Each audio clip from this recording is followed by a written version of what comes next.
Hello there, and welcome to another episode of Weird Music on the Glumburger channel, the show where we dive into the weird and unusual world of albums that are out there just waiting to be discovered.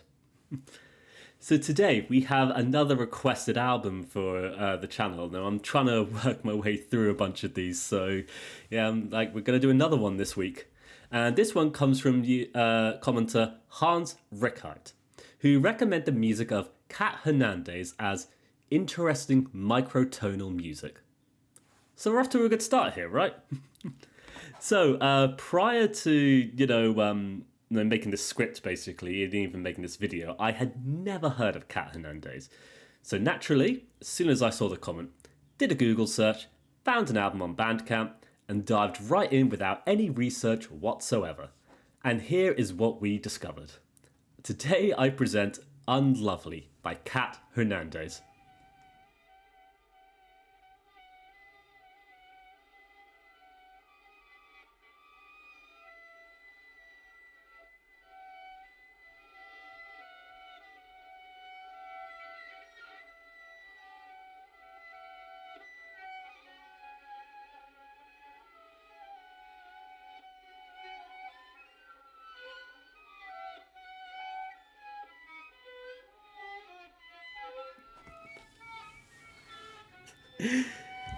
Right. Yep, so I'll be honest with you, this kind of thing is right up my alley, From the moment this album starts, we know we're in for an incredibly unusual and unique experience that's really going to challenge our perception of what it is we are literally hearing. It's going to be difficult, but that is definitely part of the point, I think, right? But anyway, before we get ahead of ourselves, let's of course ask ourselves, who is Katt Hernandez? Well, Katt Hernandez is an American violinist currently based in Stockholm, Sweden. And Katt has an incredibly unusual approach when it comes to playing the violin, as we can no doubt hear, right? A 13-year veteran of experimental music, Hernandez has been involved in a plethora of improvised and experimental works, pushing out the boundaries of music theory, microtonality, and traditional cultural sources of composition to create the most baffling and fascinating works one could listen to. No, it's truly phenomenal, and putting my feelings and stuff into words is going to be very difficult, once again. Seriously, listening to Unlovely, it brings up so many various images to mind, Particularly for me, though, it's like nails being scratched upon the chalkboard in a sustained manner. Or it's kind of like that scene in the Ace Ventura film with the plates, right? So yeah, let's just dive into this fascinating album, right? Unlovely is a 4-track LP from Katt Hernandez. It's roughly 36 minutes of pure improvised violin performances, where Hernandez creates the most unusual sounds out of the instrument that I have ever heard. And in Hernandez's own words, she states that it's a solo record I did a bit back in Boston. My landlord had 1950s coal ribbon mics from the BBC Sound studio, incidental of a series number which apparently indicates their probable use on Doctor Who. I made this very sort of purist recording there with him. And yeah, seriously, this record is so unusual though. The pure tones of the instrument, of the violin, they all just twist and bend in such bizarre ways. It creates this absurdly vivid expression of the violin itself and, the capabilities of it, like what you can achieve with it if you really push it out in such an experimental way. And yeah, there's this incredibly surreal edge, listening to the entirety of this album, It just pushes forward and forward, operating at such a weirdly, almost staggered pace it's so unusual. I've come across difficult records, right? But this one really straddles the line of being incredibly difficult to listen to. I would argue to the point of being almost unlistenable. But it is genuinely fascinating to listen to. It's an absurdly creative piece of work that showcases this absurd level of talent that it just blows me away every time I hear it, though. Like, each time I listen to it, I hear new things that I never even noticed before. It just keeps revealing more and more about it the more you dive into it, even though it's so weird, basically. So weird. And so, when it comes to, like, the academic side of things, I'll be honest, this is where I fall completely short, as I don't have an academic understanding of music. Like, I mentioned this in previous videos before. All I know and understand is how I perceive and feel music, which is generally how my reviews are set out. But that being said, with Hernandez's music sounding so far out there, I thought it was worth trying to, learn and uncover the secrets of what's actually going on with this particular album. And so, we'll do a little bit of digging, shall we? On the Bandcamp page for Unlovely, we have a lovely bit of text below Katt Hernandez's comments on her recording of the album that explains some of the processes involved in the making of it. And it's perhaps worth just reading the whole thing for you. It's short, so it's not going to take us too long. Focused primarily on freely improvised music, Katt draws a fiery array of electronic-like sounds and keening melodies from an unaltered acoustic violin. She also works extensively with microtonality, drawn from a study of a mixture of sound sources, including traditional folk and sacred musics of Middle East, Turkey, and Eastern Europe, various oddball wisps of old Americana, and the Monterey Sims 72-note system, recorded in a single take with no overdubs. Hard to believe, but true. So, yeah, this does explain a bit of what's going on here, but if you're like me with no academic understanding, it doesn't actually make that much sense. Like, I don't know much about, these traditional folk and different styles of music, because, I'm just not that smart, to be honest with you, but that's okay. And so I did a bit of research, though, into microtonality, though, because we did briefly discuss it in Phil Kneeblock's episode. So, and I think discussing microtonality actually really helps open this album and make it make way more sense, though. So let's ask ourselves the question: what are microtones?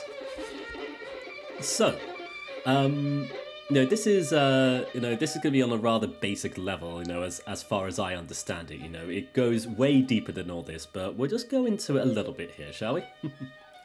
So, with an instrument like the piano or the guitar, it's generally split up into semitones, going from A sharp, B flat, B, etc., etc., etc. And the semitones being the gap between these two different notes on the fretboard or the keys, etc., etc. And so, what is a microtone then? Well, it's notes that are smaller than these semitones, which you can find in an array of different instruments that, generally aren't the guitar or the standard piano. Like, a good way to actually explain it is that if you put more frets on the guitar, right, you would have the microtones between, the two different notes there. And, as my understanding of it, I sort of seem to understand microtones as being the most subtle changes between two different notes, or even a change between the same note, if that makes sense, just ever so slightly different. And, it's not as radical or noticeable as, a change in a tone or a semitone, for example, but the most subtle of a rise or a descent in the note that changes our perception of it ever so slightly.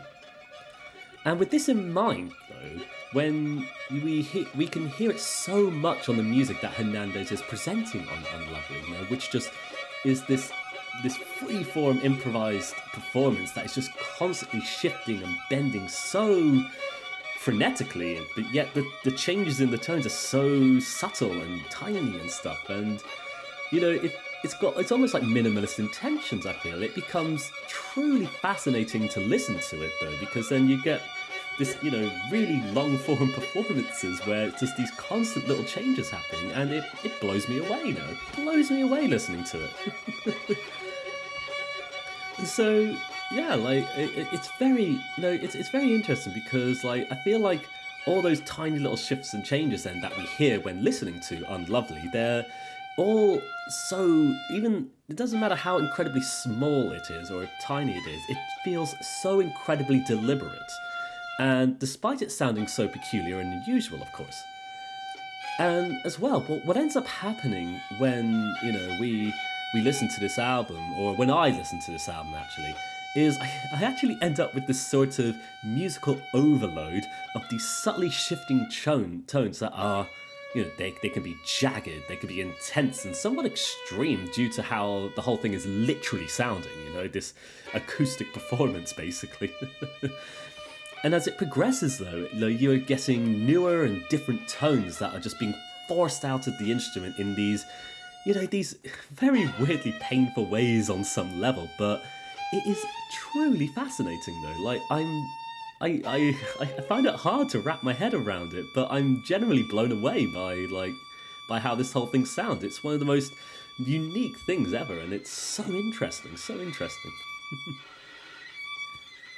And so, yeah, when it comes, I say this is actually coming up a lot in some of the particular albums we're actually reviewing on the show every now and again, but I'm gonna mention it here again.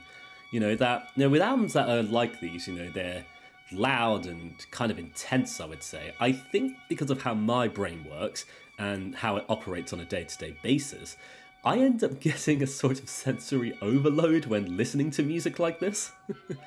With Hernandez pulling so much out of the violin, I find it so hard to actually pay attention to each and every particular of the improvised composition itself.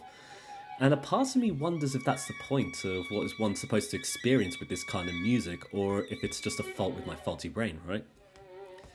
But regardless of, that particular though, there's a part of me that is genuinely all amazed and in awe of, what I'm hearing when I listen to it. The breadth and scope of this album just blows me away.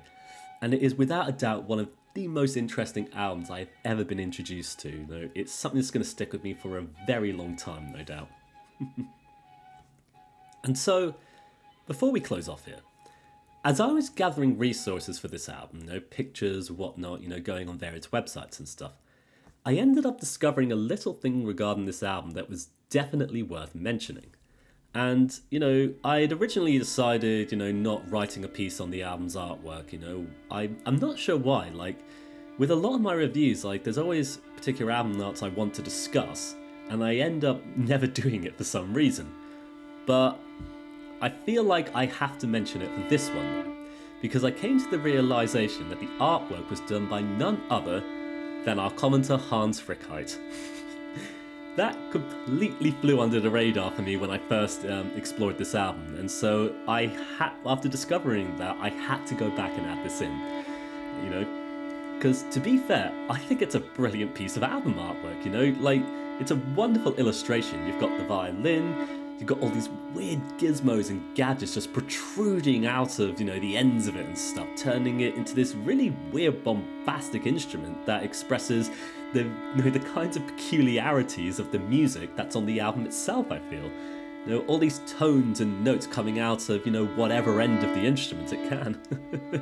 There's something so weird about it, but I love how it just sort of stands out in its own right, It's a brilliant illustration, so fair play to you there, Rick. After discovering that, I couldn't just leave it, without saying anything about it at all.